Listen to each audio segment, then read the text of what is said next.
So today we're going to be writing a text-based narrative. Before we get started on that though, I want to talk about the types of writing we've been doing, because it's very important when you're writing that you know which format you're using.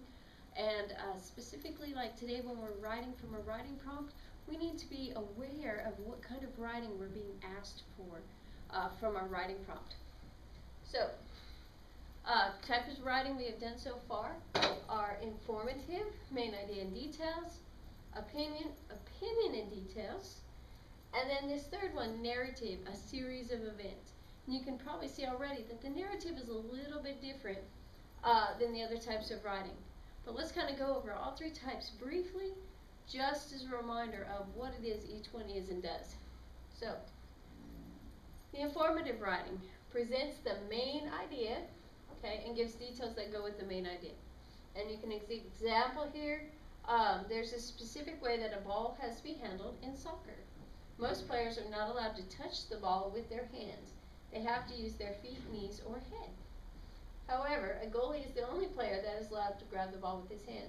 As you can see here, main idea, how we hold a ball in soccer, and then details backing up that main idea, supporting that main idea. They all go with that main idea. Okay, so that's informative. We're just giving facts, we're giving information to the audience. Okay, the next one is the opinion piece. In the opinion piece, we're looking for the author's opinion, what they think, believe, feel, and that's how we start out the writing, was with that opinion. Then we use facts that support that opinion. So in other words, if I believe something, this is why I believe it. This is the facts, the information I'm going to use to say why I believe that. For example, dogs are the best pets. That's an opinion. That's what I think. I don't think that's best ever, but you get the idea. Dogs are the best pets, so that's my opinion. Okay. Here is my information, my facts that support it. They will play ball with you. That's a fact. That's true. You can take them for a walk. Their loud bark can scare away intruders.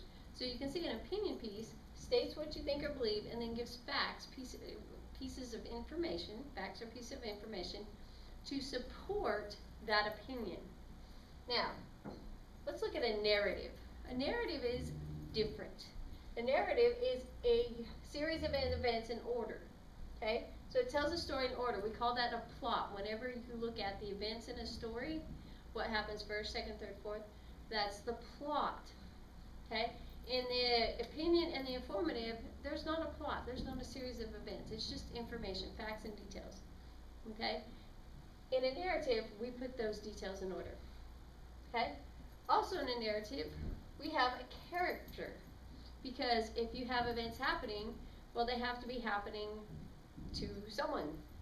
If you just said the event is an earthquake and there was nobody there, okay, it's not a story. So we need characters. Most of the time, those characters are people. You do see narratives where they're not people. For example, VeggieTales, all the characters are fruits and vegetables. Okay, but most of the time, our narratives are people. So the characters are all the details, information about the people in the story. Okay, then the setting is where and when the story takes place. Okay, because again, this is different from informative. We're telling a story. It can be a true story, it can be a made-up story, but we're telling a story. So we need to know what happens in that story, plot, who's it happening to, characters, and where and when it's happening, setting. Okay, so that's the difference between opinion, informative, and your narrative. Okay, so what are we going to do with that narrative? Okay, here is our writing prompt. This is what you are going to be writing about. Okay, the writing prompt says, write a narrative from the perspective of an American soldier during the American Revolutionary War. Be sure to include facts from both articles. Okay, so that's your writing prompt. You can see right here it says write a narrative. So we're writing a narrative. We're telling a story through a sequence of events. Okay, it also says be sure to include facts from both articles. You should have two articles in front of you. Okay, from those two articles, you are going to write a story about an American soldier during the American Revolutionary War. But That story has to include facts from those articles. That's very, very important. You have to write it from a factual perspective, point of view. So, how do we get started? Because you're probably sitting there right now going, okay. Well, let's get started. Always we start with the pre-write to get our thoughts, our information down on our paper to help us organize what it is we're reading so that we can write about it. So, what you're going to do is you're going to get a sheet of paper. On that sheet of paper, I want you to write the three categories that I mentioned. Character, plot, and setting. Okay? Then you're going to take your two articles. You're going to read those articles, and as you go through, you're going to make notes about the character, the plot, and the setting. So, as you're reading, remember our character is an American Revolutionary War soldier. So, when you see things about the soldiers, write that down. What were they like? What did they do? What did they wear? What did they eat? You know, whatever information that is included in the article, that's what you're going to put down under character. Remember, these are pre-write notes. They don't have to be in complete sentences. In fact, I really encourage you not to write complete sentences. Just get the important facts down. Okay? For the plot, that's the events. What happened? What did the soldiers do? That's what you're writing down. What did they do? Okay? Be specific. Get as much as you can because the bulk of your story is going to come from that plot. So make sure you write down all the details about what those soldiers are doing. Okay? Finally, your setting. Where were these soldiers at? When did all of this happen? Get those details down as well so that you can create the story. All right? So, this is what you're going to do right now.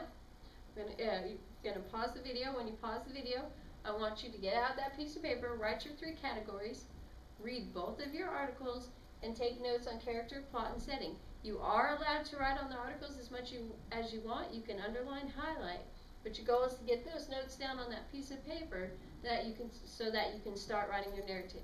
So, go ahead and pause the video, and when you're ready, turn it back on, and we'll be ready to continue. Go ahead. Okay, so we've gotten back, we've gotten our notes written down, we've got some details about the character, we've got some details about the events that happened, and about the setting. And by now, since you've read the articles, you know that this is really about the soldiers crossing the Delaware River with George Washington. Okay, so that's what our narrative, our story is going to be about. Okay, and again, it's from the perspective of the soldier. So, now that you've got your notes, I'm going to show you how to do that, how to write that story. So the first thing is the introduction, the beginning of the story. Okay? In this kind of story, because you're writing from a soldier's perspective, that means you are the soldier. You're writing this as if it really happened and you were there. Okay? I know it really happened, but I mean you were there when it happened. So we're going to write in first person. Use words like I, me, my troop, my regiment, things like that. Talk about it as if you were really there. Okay? This will also help keep you from writing it informationally, because remember, this is not an informational piece. It needs to be a narrative. So if you use words like I and me and my, it'll really make sure that you're writing in that narrative category. Okay? Also in the introduction, inform the audience. Let them know who you are and what's going on. If you would like, you can create a name for your soldier that you're writing about being you. I do have to remind you, though, this is American Revolutionary War soldier, so sorry, ladies, but they were men. Your soldier's name needs to be a guy's name. Okay? Also, most of these soldiers originally came from Britain, so they're going to have pretty normal, ordinary names, John, Joe, George.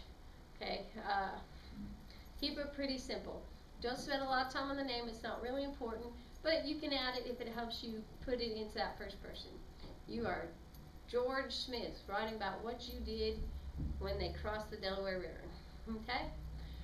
You can also think about it kind of like a journal or a letter home, if that'll help you kind of get the idea if that's the format you want to be writing from. You want to be letting the people you know about what has happened here. Okay? So, that's your introduction. Again, make sure people know that you're an American Revolutionary War soldier. If you just say, hey, I was crossing the Delaware River, well, you can still cross the Delaware River today.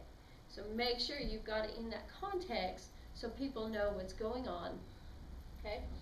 Next, in the body, make sure you add sensory details. Guys, these soldiers are cold, tired, hungry, discouraged. Get that into your writing. Let people see that. Okay, if you're writing about these events, I mean, it was tough. It was hard. They were miles from home. They'd been gone for months. They didn't know if they were coming out alive. Okay, give me those details. Describe what you see, what you hear, what the character feels. Get that in there. Okay, and also describe the events. Don't just say they crossed the Delaware River. Okay, picture the Delaware River. Was it cold and icy? Were there waves and wind? It's okay in a narrative to embellish your facts. As long as you're getting the details in there, okay, the specific details from the article, you can add the details that are missing because it is a narrative, a story. So if it doesn't tell you that the wind was blowing, but you think the wind was blowing, then add the wind blowing. I'd actually be careful with that because it also talks about the fog, so I don't think there was wind blowing. But like I said, you know, tell it. Be discouraged or cold or hungry or tired, you know, and the wet, icy river. But describe that. Give that detail so that when someone's reading it, they can actually picture being there. Okay? Finally, the conclusion, show emotion. Guys, you're an American soldier and you won. You don't just say, oh, we beat the Hessians, I'm still alive, we won. Yeehaw. No. Put the emotion in it. You're thrilled, you're excited. There's even a section in there that talks about how this victory affected the entire army. Include that in there. Get that in your writing. And then, of course, tell how the event ends. We need to know that they defeated defeated the Hessian army. Okay? So get all of your details, your information in there. Okay? I will tell you, when you're writing this, it should be at least half a page. Okay? If you've got less than that, you don't have enough detail in there. Get lots of details in there. You're going to only write the one draft. So once you finish writing it, make sure you check for spelling, punctuation errors. Make sure you have your capital letters, periods where they need to be. This is important because you're not going to get a chance to write it again. So always check through. Make sure you've got your details in there. You've got introduction, body, conclusion. Make sure you've got everything in there before you turn it in. All right, get started. Have fun. Good luck.